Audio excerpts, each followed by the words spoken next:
Shakespeare. Yeah. You read a Shakespeare play now, it's all old-fashioned language and things like that. It's not very timeless, is it? Did Shakespeare write his own theme song? I don't think he did. I don't think he did.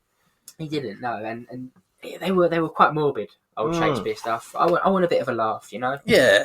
I want a happy ending sometimes. Yeah, exactly. Someone said that it's harder to write good comedy than it is to write good drama. Oh yeah, I definitely think so, and that's probably why I've been unsuccessful. To that because you can yeah, but you can get someone's sad story and write it. It makes you sad, but to write something that people sit there and laugh at, and I think it's easy to get someone happy and show them something sad and make them sad. It's harder to get someone who's sad and make them happy through laughter. It's true. That's very true. Yeah, that's very true. And this show done that. Well, this show does both, which is it's really good because Yeah. there is a lot of sad moments. But he was born in South East London in Balham. So born same place where the Trotters were from, roughly. He dropped out of school at the age 15 with no qualifications, very much like Del Boy. So John Sullivan, he wanted to focus on making money and didn't see the value of school, again like Del.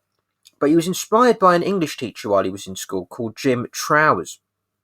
After he did drop out. Sounds a bit like Trotters. Right, the maybe a little bit of an inspiration for the name. Bit of an inspiration. He took evening classes though after he dropped out of school. He worked a series of jobs such as being a message boy and a car cleaner. He also worked in a brewery with a man called Paul Saunders, who he then wrote with, and they worked on a script called Gentleman about a toilet attendant.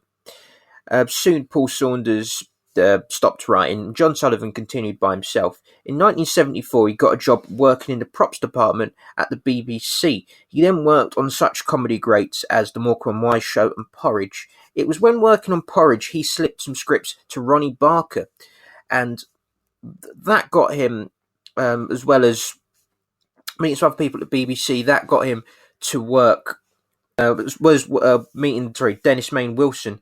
That got him to work on the Two Ronnies as a sketch writer, where he wrote the famous Sid and George sketches, perhaps the most notable being the Racing Pigeon sketch, which if you haven't seen it, is absolutely brilliant sketch. It's a duck. Hey? It's a duck. Where? Where? In the cage, it's a duck. He's a racing pigeon. George, it's a duck. Look, it's got web feet, unless you bought it a pair of flippers, have you? In 1977, he convinced the producer Dennis Main Wilson to let him write a pilot of his own. Dennis Main Wilson is a man who produced A Goon Show, Till Death Do Us Part, Hancock's Half Hour, and he gave breaks to many comedy greats such as Emma Thompson, Griff Rhys-Jones, Stephen Fry, Hugh Laurie, a really experienced comedy producer. Anyway, so John Sullivan's pilot turned into Citizen Smith.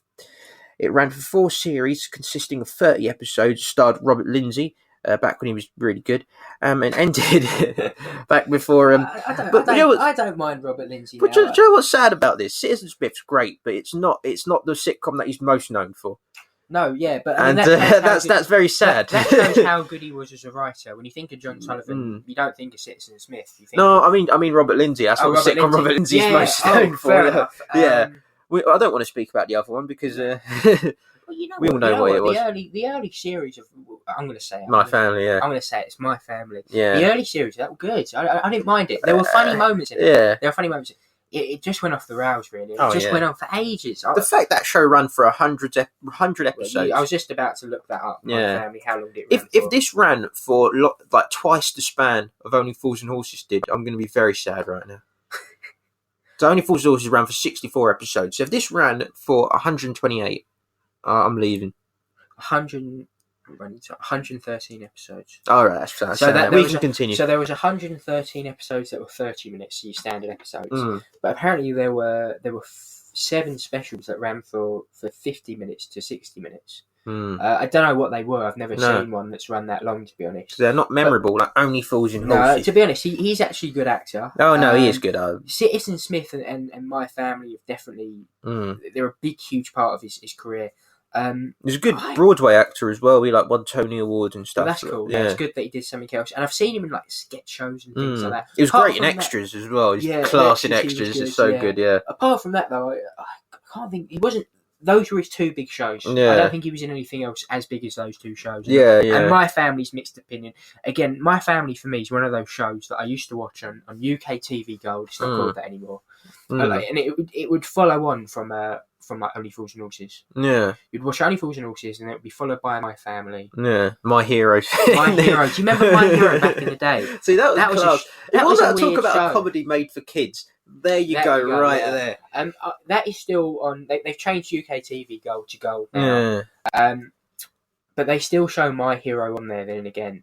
And I sit there and watch it just for like nostalgic purposes. Yeah. And it's not a bad show. It's okay. There are bits in it that make me laugh. I don't know if that's because I remember it as a child and it makes it more enjoyable. I'm not sure. Yeah. But they changed actors halfway through. Do you remember when they changed actors? No, I did. Yeah. So do you remember they had? I can't remember the guy's name. The geezer from. I do. The Irish fella. The geezer from Father Ted. Yeah, it's the geezer from Father Ted. Oh, yeah. And then they changed it, but the guy they changed it to was a big actor as well. I'm gonna have to have a quick look here. It was a gimme, I think, wasn't it? But anyway, go off on a tangent. No, that's what it's about, though. That's what it's about. Yeah. I can't remember who they changed it to, but he was a good actor. Yeah, but anyway, so Citizen Smith, it ran for 4 series, consisted of 30 episodes, ended in 1980. It starred Robert Lindsay and what was the Cheryl Hall. Ended in Mike Grady, Cheryl Hall, Mike Grady's great, Hilda Braid, Peter Hall, Tony Steedman. One of the people to as well feature in Citizen Smith was a young John Challis, playing a policeman very similar to Boycie. After they recorded the episode, John Sullivan went up to him and he said, "We're going to use that again. You done a really good job." Citizen Smith, great show, freedom for tooting. In 1980, it's in great moments. I'm just going to tell you one of my favourite moments was they're planning to sabotage. I can't remember it too well. They're planning on to sabotage something, and it's this. He's put together this really well tight knit plan. They have to do it at night, and he goes to him. Right, we have to be here.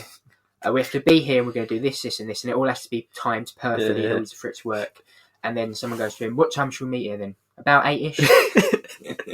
my favourite moment was I think it's Wolfie's trying to woo back Rebecca Hall's character, and so Wolfie's like got a guitar, and one of the other characters is playing the Beatles with the Beatles album, and they're playing "Till I Met You," and so it's meant to be like he's serenading him, but he's obviously like lip syncing to the music, but they can't get the record to stop, so he's got to play out the whole album. It's great.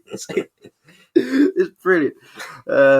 Great. Yeah, to be honest, like for John Sullivan's first attempt at writing a sitcom, he smashed it with that. To be honest, brilliant. If he just wrote that, then you'd be proud of that. And if that was the only thing you had in your career, you'd be happy with that. Yeah. But the fact is that he went on to write better things, which is crazy. Crazy. Definitely. He was again one of the greats, I would say. And he's not been knighted. He's got an OBE, but I reckon he definitely should. I don't know if he can be posthumously knighted, but if he can. I was having this conversation with someone the other day, and it's a shame that there are great people who have died, who aren't knighted. I don't know if there is something they can do. There should be something. There should be some sort of honour they should be given. But difficult. It's a shame.